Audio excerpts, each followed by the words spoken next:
What's happening? It's your Captain Trippz to be exact. I hope your new year is starting off well. As you guys know, a new year, usually the beginning of it, it's all about goals. But we'll talk about that in the next video next time, okay? But I wanted to share some of my experiences. This time last year, I wanted to be more active in my finances. In addition to, holding on to more of my income from work and streaming, I wanted to be more active in investing. Now, I have a 401k. Now, if your job offers you a 401k or some type of pension or retirement fund, I highly suggest you invest in that. It's worth it, definitely. But I'm also a retail investor, one of those people who, invest their own money through apps like Fidelity or Webull, or you maybe even heard of Robinhood. One other asset that I kind of took a look at was cryptocurrency. Now, I know what you're thinking, and this is not a shill. I'm not endorsing any kind of cryptocurrency. Matter of fact, if I speak on any kind of cryptocurrency, it's going to be more in passing to kind of just talk about the technology behind it. Nothing that you see in this video is any recommendation to invest. I'm sure you've all heard about GameStop and AMC last year. Thousands of regular Joes put the squeeze on big investment firms that were about to short our beloved GameStop. Now, hella people became millionaires off of collaboration and doing their due diligence, and many more became cash poor because they either were too late and bought the stock at a higher price, or stayed too long and missed the opportunity to jump at the highest price. And then when the little guy was winning, the investment companies themselves completely stopped people from buying the stock, which is, from what I know, unheard of. Whose interests are they looking out for? I guess that's what it comes down to. So a lot of people began looking at an area that is not as regulated as the stock world, and that's where crypto comes in. Now, there are some reasons I'll outline a little bit later that when I really got into crypto and I heard about NFTs, I knew this was going to come to gaming eventually. I guess I'm thinking about it from more of a investor standpoint, and what I saw as a couple of rudimentary free-to-play games that offered people either free crypto or a metaverse experience where cryptocurrency was being used to basically buy plots of real-world land in this metaverse, so that when people eventually come to the metaverse, someone is already on Broadway and you have to pay rent in order to go there. So when I saw people staking up claims, knowing the thought process of, let's think of some of the companies that we know that are about $1 and will squeeze $1 out of an IP, or make sure they get paid on something. EA, Take-Two. Those are off the top of my head. So when I thought about from their perspective, I knew eventually it was going to come to the gaming world. Now, I was surprised by some of the pushback from the gaming community. I knew not everyone was going to like it, but I didn't see, what I've seen so far. Memes, I've seen artists specifically saying that, hey, I'm not going to do any commission work for you if this work is going to end up being an NFT or on the blockchain. With that, I figured, why not share the little bit I know. Again, I'm a casual retail investor, and knowing what I know about business, about gaming, about this little piece of the finance world, I'm going to share what I think not only is what that may look like, but what gamers can do to really put up the borders here and say, hey, if you're going to bring this into my space, here's what you're going to be allowed to do, and here's what you're not allowed to do. And here's what I'm willing to participate in shaping that world. And there are people who will not want anything to do with it, and that's fine, completely understand. But just sharing what I know. I'm not an oracle, I'm not a prophet, just the guy who likes video games. So with that, let me tell you a little bit about cryptocurrency, NFTs, and the metaverse as a whole. Now, by definition, cryptocurrencies are digital assets secured by cryptography that can be used as a medium of exchange, right? Their validity is typically provided by a blockchain system with an open distributed ledger recording transactions. Now, a lot of people will hear that and be like, that money fake. And I completely understand that. It's something that you're not used to, and there's no way to hold it in your hand. Plus, I mean, I'm gonna be honest, a decentralized world sounds good to some people, but to a lot more people, it sounds really scary. I mean, our paper money is special because we can hold it in our hand, we can touch it. But here's a question for you though. When's the last time you sent money through PayPal or Zelle or Cash App? Come on. We're increasingly using digital options to send and receive money. Then there's the other thing about it, right? There are like 6,000 cryptocurrencies in existence. I mean, you've got your Bitcoin and your Ethereum. Those are like the gold and silver of the crypto world. But you've also got like Solana, Dogecoin, Shiba Inu, Super Doge. And out of all those, can you tell which one is the scam?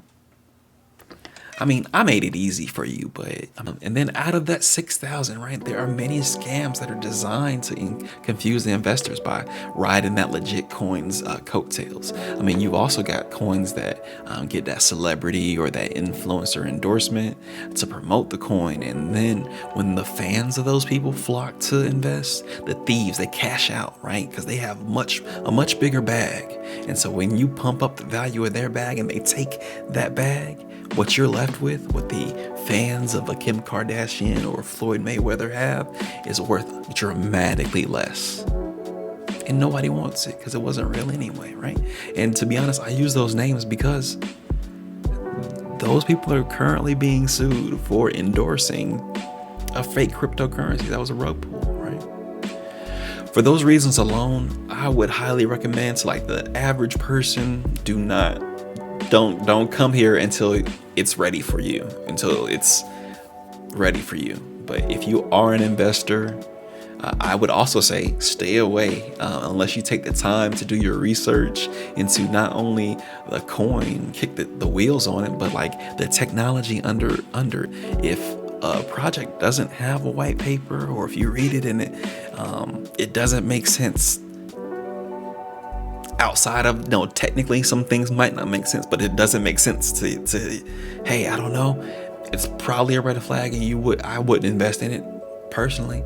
But one big thing that they've got under the hood, we've got two versions of what kind of solidifies a cryptocurrency. So you've got your proof of work, which is a decentralized consensus mechanism that requires members of a network to expend effort solving an arbitrary mathematical puzzle to prevent anybody from gaming the system. All right. Due to proof of work, Bitcoin and the cryptocurrency transactions can be processed peer-to-peer in a secure manner without the need for a trusted third party. So like there's no bank to verify and honestly take off the top from a transaction from you sending money from here to there. When you send cash out, don't they take a fee, right? But also they're kind of looking into it. It's not as private as a peer-to-peer transaction may be, due to proof of work like a Bitcoin, right? But also with proof of work, it's used widely for cryptocurrency mining and for validating transactions and mining new tokens.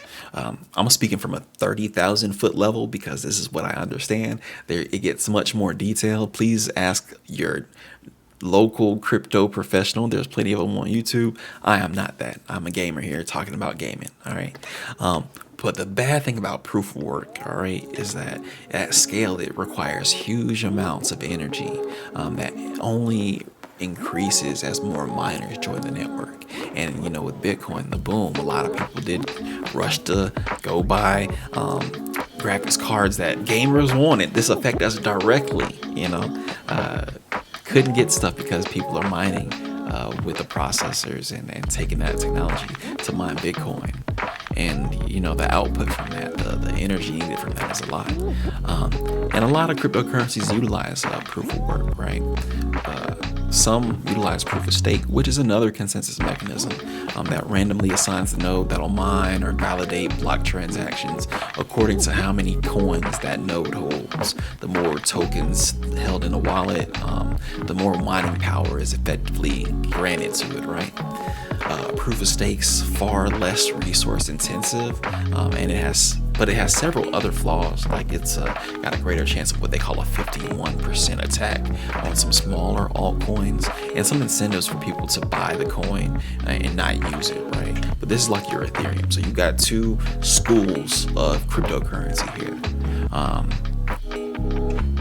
Both of which, like I said, they're the silver and the gold of the crypto world. But crypto as a whole, I've seen people think of it as a tool to more financial freedom and divestment from the current goings on of capitalism. But in a world where people are tired of working more than one job to make ends meet, you can't knock anybody for going big in order to change their whole lives. But maybe they shouldn't have to. That's kind of what a lot of people are looking to cryptocurrency for. It's what do they call it? A decentralized network. And so there's a lot of trust put into these shadowy figures, and that's scary to people. It's also scary because it's not the old guard like leading you into this decentralized world. To be honest, they're just now figuring out how they're going to make money from it themselves. But just like they did from like GameStop and AMC last year, you better believe that once they figure out how to make money, they gonna stop you from figuring out how you can make as much money as them. Now, on to NFTs. I'm not gonna touch on these because I know everyone hates them, but this is a part of the conversation that we're having. Now, what they were supposed to be was supposed to emulate like the comic industry or the baseball industry or something of that nature. And just like there are so many adventure comic number ones in circulation, that rarity is what's supposed to drive the value of an NFT. Now, underneath this nice image you have, right? There's supposed to be a smart contract, basically recording each exchange on the blockchain so the true owner of the asset can always be known. So imagine like a living baseball card that you have like gifs of highlights and all these pictures and parts of all these record-setting moments, right? A person could not only buy that, but when they go to resell it at hopefully a higher price, a previous owner, hopefully the person who minted it, the person who created that NFT, can also get residuals off of each exchange. Now remember, it's on the blockchain. That record is stored there. It can't be altered. It can't be deleted. It's there forever, right? Instead, what we got was apes. All right, seriously, I mean, the financial world isn't really known for their creativity. So the first popular NFTs, images of pixelated people and monkeys, got copied over and over. There are bored apes, there are funny apes, there are zombie apes, there are lady apes, and so on and so forth, right? And they have no use. I mean, seriously, the average person could care less to own the image of a monkey, right? So while the owner is bragging about spending $50,000 on a rare picture, which is obscene and obsessive in itself, right? People are gonna just right click it and save it because, hell, the owners are being obnoxious. Why can't we be obnoxious in our hate for this dumb shit, right? But here's what I know. Blockchain technology, when society catches up to it, it's gonna be big, man. It can be used in like the medical industry to store records, for secure voting, for securing ownership in the real land and securing it properly, right? What they're doing in this metaverse, but doing it in the real world. But our politicians and our leaders are just not there yet. They're worried about what is known and keeping that from crumbling rather than just making sure that we're all set for the future. When you think about the future of even like the NFT, it's going to get even more important when we move into what's called the Web 3, the Metaverse. Now, a lot of people heard about the Metaverse the first time the Zuckbot changed the name of the Facebook company in an effort to change the narrative around the company, ignoring warnings that Facebook knew it played a part in misinformation campaigns for the last 2 elections, or the fact that Instagram, they knew they're harming young girls' self-esteem, right? Keep this in mind in this conversation, right? Others think back to Ready Player One, the book and the film of the the 20 teens, but the origins of it became out in the 90s, right? The Neil Stephenson novel, Snow Crash, is set in Los Angeles in the 21st century, an unspecified number of years after a worldwide economic collapse. The federal government has ceded most of its power and territory to private organizations and entrepreneurs. And it's scary that Black Mirror has taught me that anything is possible when capitalism and technology and society intersect. It's really weird. And it sounds like it could happen. Seriously, I was listening to this episode of The Daily this past week, and they were talking about Microsoft and the purchase of Activision, and the purpose maybe being its plans for the metaverse. And they had this to say about the metaverse as it is or as it could be. Several views of what this could look like and how it could change people's lives. The more utopian view, the people who think the metaverse will be a very good thing for society, is a metaverse that looks basically like a kind of digital oasis. Like a place that is full of new and stimulating, experiences and adventures, and you can look any way you want to look. You can go anywhere you want to go. Mm-hmm. You could have breakfast at a Parisian cafe and lunch at a steakhouse in Brazil and dinner in Tokyo, and you could do that all without leaving your living room. That does sound nice, and it does sound utopian because nothing about that sounds bad. And I think that's the vision that a lot of companies want to be true and want to work toward. There's also a much more dystopian view of the metaverse that I think a lot of people have been talking about, and that's become quite worrisome. And so this basically becomes like an inescapable digital prison. I mean, you wake up, you put on your virtual reality headset, you get transported to this world where everything you do, every interaction you have with another person is being tracked and surveilled and used to target ads at you. Like, your virtual world looks less like a Parisian cafe and more like, the Mall of America. You're just constantly being sold stuff. Mm-hmm. And the companies that build the metaverse, whether it's Facebook or Microsoft or someone else, will have almost total control of our lives. And all of this will be happening at the same time that the world outside the metaverse, the physical one, is crumbling due to climate change and inequality, because we're all just being entertained and numbed and distracted by this immersive digital world. Now, are we comfortable letting the big corporations like Facebook decide what the future of the internet, which is supposed to be this big, free, destabilized thing, what that's going to look like? Or politicians who barely know how social media works? Why not leave it to people who regularly move between the digital space and the analog world? The gaming community's outrage to cryptocurrency and NFTs caught me off guard because both concepts are so close to the realities we already face: in-game currency and downloadable content.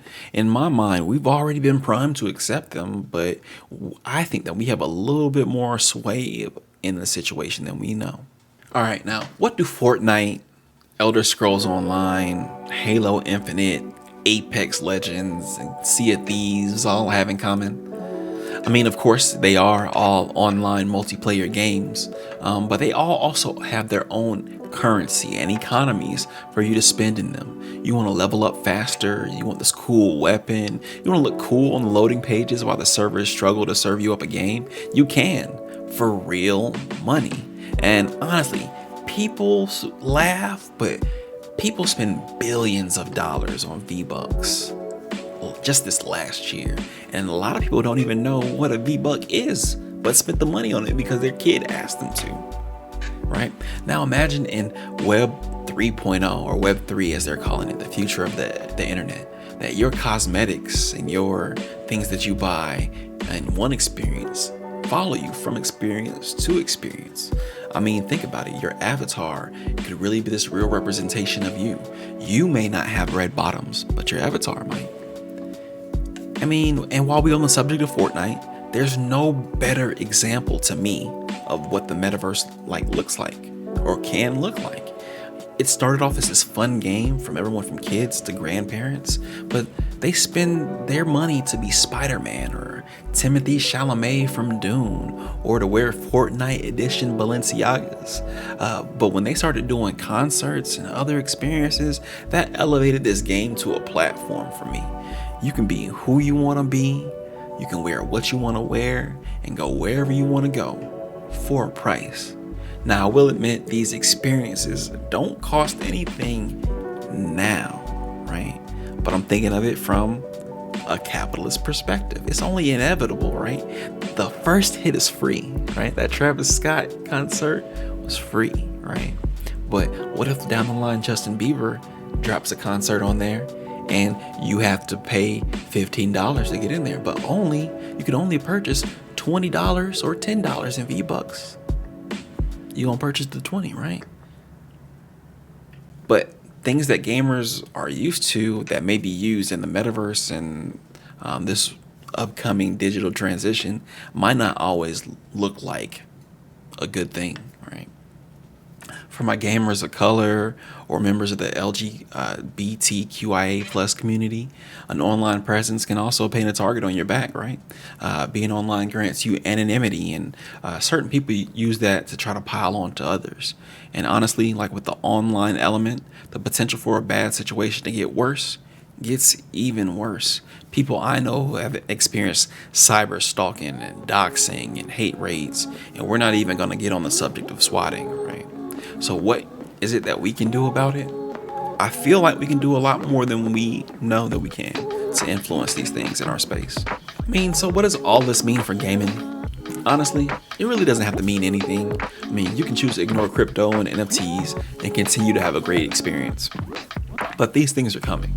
I mean, whatever it looks like, however it comes, gaming companies are looking for more ways to make more money, because we're not paying $80 per game like we should. So they're looking for ways to make more money, whether that's cutting corners or looking into these things, right? Right now, we're dealing with the rudimentary things like cosmetics or, that they don't even look good, or game-specific currencies. But over time, that's going to evolve, and what we do has the potential to shape that. So what I want people to do is get familiar. Like, the whole purpose of this video is to bring hopefully a little clarity to the subjects. If you are curious and want to know more, that's great. I would love that. I mean, I doubt that I've provided the most nuance on these subjects, and there are a hella resources out there if you want to learn even more, right? Even if that means like you learn more and that cements your distrust of these concepts, you completely have the right to do so. What I do know is that as these things get implemented and things that you know and love, understand that what gets bought or used the most is what's going to get implemented. So even if you're not at the table at all, that doesn't mean no one's going to be at the table. That means someone's going to be at the table accepting whatever they get served in front of them. I mean, to be honest, let's think about it. I don't think microtransactions would have ever worked if no one ever bought them. Cool. You have a problem with the energy that Bitcoin uses? There are alternatives. Again, we talked about that proof of work, those proof of work coins, Ethereum, right? Let's say you have a problem with Ethereum and the gas fees that it costs to send things and to send money even. Cool. Are you going to wait for Ethereum 2 for that hard fork upgrade, or are you going to use another proof of work coin out there? Hell, there's even a coin that's completely green and doesn't use any emissions or cause any energy usage whatsoever, and it's completely instant. Those exist out there. Crypto is coming, and we have options. It just, what do we want to sit at the table and eat? I feel like you should use your dollar as a vote to see what you want to stick around, because if you don't, someone else is going to. I don't know if that's going to be the Wolf of Wall Street or corporations like Comcast or even the hate raiders. But whoever comes to that table with anything in that instance helps decide what this looks like. And I feel as though gamers should be at that table. It's your boy Trippz, man. I really do appreciate y'all hollering at me for this video. Leave a comment below if I've said anything that resonates with you, or if you have any questions. I can try to answer what I do know. And as people kind of come to it, let's foster a conversation, right? 2022, man, we here. So let's get active. Let's make the world what we want it to be. Because we get dibs. We ain't taking no shorts on this shit. It's a shift happening right now. It's a real shift, and I know you feel that. So shift the culture. It really means something at this point in time. That's what I feel. And with that, I'm out. Peace. Holla at you.